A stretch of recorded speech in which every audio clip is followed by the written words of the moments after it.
입시미술에서는 최대한 똑같이 그려내는 게 잘 그리는 거잖아요. 거기에 너무 익숙했기 때문에 똑같이 그린 그림이 좋은 그림이라고 생각을 해왔어요. 근데 대학에 들어가고 나서 게임 쪽으로 관심이 생기면서 시야를 좀 넓게 보니까 그게 전혀 아니었던 거예요. 그때부터 똑같이 그린 그림이랑 좋은 그림은 서로 다른 거구나 라는 걸 깨달았고, 당시 미술학원 강사로도 나름 인기가 있는 편이었는데 강사 생활 계속하면 할수록 제가 그 그림에서 벗어나지 못하는 거예요. 그래서 학원 강사 완전히 딱 관두고 학교도 휴학하고 집에 틀어박혀서 그림만 한 6개월 정도 그렸던 것 같아요. 넥슨에서 참여했던 신규 프로젝트들도 반실사에 가까웠어요. 그래서 완전 캐주얼한 프로젝트의 경험이 전혀 없었는데요. 그때 사내 테스트로 접한 메이플 스토리 2의 아트웍이 너무 좋았던 거예요. 당시에 그 메이플 스토리 2 팀의 채용 기준이 엄청 까다로웠어요. 사람들이 다 나도 거기 넣었는데 떨어졌어, 나도 넣었는데 떨어졌어, 이런 식이었거든요. 저는 하이퍼 캐주얼 경험도 없는 상황에서 이 팀에 지원한다는 게 저한테는 되게 큰 도전이었어요. 예상대로 팀에 합류하고 나서는 정말 엄청 고생 많이 했어요. 그래서 그때 들어가서 뭐 형태 잡는 것부터 채색하는 것부터 색 쓰는 거 모든 게 다 처음부터 배워야 되는 상황이었거든요. 다른 사람들은 그냥 툭툭툭 그려도 다 뭔가 귀엽게 나오는데 저는 아무리 그려도 그림이 귀엽지가 않은 거예요. 그래서 엄청 혼나가면서 이건 귀여운 게 아니야, 이건 귀여운 게 아니야, 넌 지금 실사를 그리고 있는 거야, 이런 욕을 엄청 먹으면서 그러면서 그림을 배웠던 것 같아요. 저는 혼신을 다해서 귀엽게 그리고 있는데 뒤에서 지나가면서 너 어디 뭐 실사 프로젝트 준비하냐? 막 이런 이야기도 듣고 이거는 좀 타고난 센스인가? 약간 이렇게 생각을 했어요. 일단 그림체라는 거는 만들어지는데 굉장히 오랜 시간이 걸리거든요. 어느 순간 시간이 지나니까 제 그림도 조금씩 귀여워지기 시작하는 거예요. 점점 귀여운 비율에 대한 이해가 쌓이고 감각적으로 어떻게 하면 귀여움이 묻어나오는지 제가 좀 알게 되겠더라고요. 왜 그림을 그릴 때 계단식으로 넣는다는 말 있잖아요. 노력이 쌓이다가 한 계단 탁 오르는 거죠.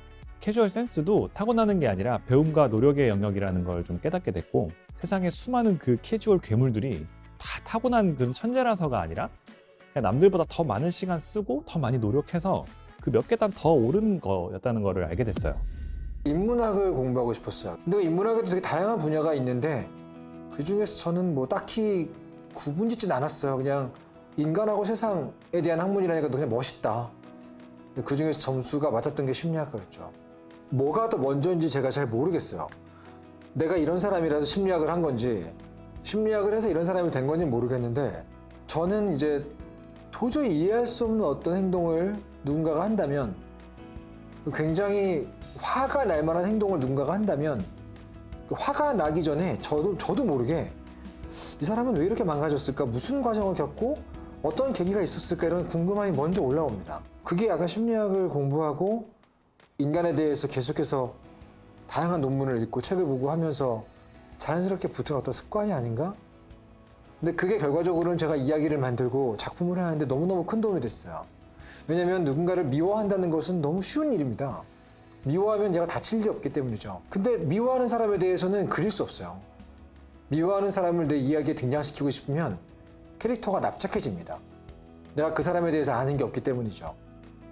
그래서 궁금해하고 그 사람에 대해서 좀 파고 들어가 보고 하면 어느새 미움이 사라지죠. 저는 이런 어떤 좋은 영향을 받았던 것 같아요. 저는 이제 작업을 할 때 제일 집중하는 게 독자들이 어떤 체험을 하게 될까에 대한 건데요. 그걸 좀 쉽게 설명하면, 제가 이야기를 좋아하는 이유는 우리가 전혀 다른 누군가의 인생에 깊게 푹 빠졌다가 다시 돌아올 수 있기 때문이거든요. 완전히 다른 사람의 입장에 들어갔다 오기 때문에 그 감정이입이라는 체험을 하게 되면 누군가를 쉽게 미워하게 되는 게 좀 어려워지는 것 같아요. 그래서 저는 가급적 많은 사람들이 가급적 다른 사람의 인생에 가급적 깊게 빠져들어갔다가 나오길 바라요. 최근에 몇몇 프로젝트를 겪으면서 제가 제 작업에 몰두를 하다 보니 팀원들한테 좀 정확한 디렉팅을 못 주고 그런 부분들에서 팀원들이 힘들어하는 경험을 하다 보니까 이 모든 걸 혼자서 다 관리하고 가면 안 되겠다는 판단을 하게 됐어요. 좀 느끼한 편이죠. 그렇다고 제가 가지고 있는 작업적인 욕심을 내려놓을 생각은 없고, 그럼 어떻게 해야 될까 고민을 하다가 작은 단위의 팀으로 운영하는 방식으로 좀 돌아가자라고 생각을 했고, 저는 사실 제가 손을 대지 않은 프로젝트가 없었거든요. 손을 대지 않았다는 건 실질적으로 작업하지 않았다는 걸 의미하는데, MBC-M이라는 채널 런칭 프로젝트였고요. 신규 런칭하는 채널이었고 채널의 로고서부터 채널 네트워크 디자인 전반적으로 저희가 제작을 하는 건이었습니다. 이게 저한테 좀 의미가 있었던 건 뭐냐면요, 처음으로 팀원들에게 오롯이 제작을 맡겼었던 프로젝트였어요. 저는 디렉터로만 참여를 했고요. 이 프로젝트를 진행하면서 팀원들도 낯설었을 거고 저도 굉장히 낯선 경험이었어요. 실질적으로 제가 손을 대지 않았다는 건 굉장히 많은 리스크를 감수해야 됐다는 부담감이 있는 프로젝트였거든요. 근데 저는 그 과정을 지켜보면서 내가 이때까지 조금 잘못 생각했구나라는 걸 느꼈어요. 정확하게 어떤 메시지를 던져주고 그것이 오해가 없게 잘 커뮤니케이션하는 역할만으로도 프로젝트가 잘 완성되는 과정을 경험하는 게 사실 처음이었거든요. 팀원들이 자기 스스로 주도적으로 어떤 디자인이 좋고 어떤 시안을 만들어내야 되고 몇 개의 시안을 만들어내야 되고 여기서는 다음 연출을 하기 위해서 어떤 연출을 가미를 해야 되는지에 대한 고민들을 직접 많은 시간을 들여서 주도적으로 하다 보니까 오히려 제가 예상하지 않았던 되게 다양한 영역의 장면들이 펼쳐졌었고, 우리가 할 수 있는 건 만들어냈었던 결과물들을 충분히 이해하고 있는 오래 같이 작업을 했던 팀원들을 기반으로 새로운 구조를 짜 나가는 것이 중요하다고 생각을 하고요. 그게 지금 제가 디자이너로서의 욕심도 채우고 회사의 디렉터로서의 역할도 할 수 있는 그런 기본적인 틀이라고 생각을 하고요. 레드하우스에서 일을 할 수 있는 기회를 마련을 해주셔서 감독님이 일부러 저한테 본인이 연출을 하는 것보다 자기가 한 콘티가 다른 사람이 어떻게 이해를 해서 작업을 하는지를 지켜보는 게 훨씬 더 너한테 도움이 될 것 같다고 얘기를 해주시더라고요. 차라리 그렇게 연출을 경험을 하느니 네가 쓴 콘티를 가지고 네가 한 편을 전부 다 이렇게 갖고 원화를 한번 해봐라. 한 편이라는 걸 경험을 한번 해보는 게 더 소중한 경험이 될 것 같다고 그렇게 얘기를 해주시더라고요. 그래서 한 편을 원화를 하고, 그리고서 이제 편집하는 데도 처음 가보고 더빙하는 데도 가보고 필름 납품하기 바로 전에 이제 최종 편집하는 부분까지도 경험을 했어요. 애니메이션 같은 경우는 솔직히 처음에 이제 콘티라는 부분에서 대부분 다 정해지거든요. 거기서 이렇게 갖고 앵글도 정해지고, 그러니까 하나밖에 없단 말이에요. 그게 굳이 이렇게 갖고 커팅이라는 작업을 통해서 뭐가 이렇게 극적으로 달라질 거라고 생각을 하지 않기 때문에 연결하는 그런 거에서 이제 초수 정도 변경하고 말겠지 이렇게 갖고 생각을 하고 갔었는데, 이제 그때 신세계를 경험을 한 거죠. 제가 콘티를 짠 거기 때문에 누구보다도 잘 파악을 하고 있고 어떻게 보여주려고 하는 것도 이제 제 의도가 들어가 있는 거니까.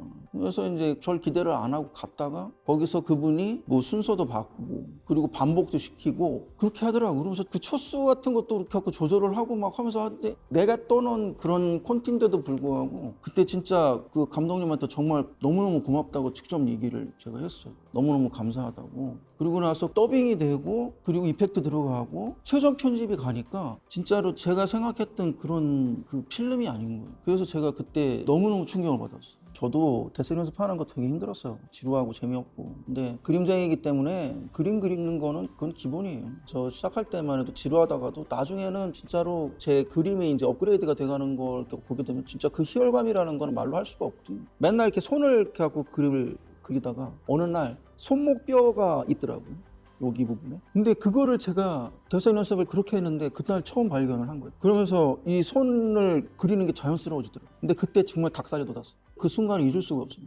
그래서 너무너무 재밌더라고요.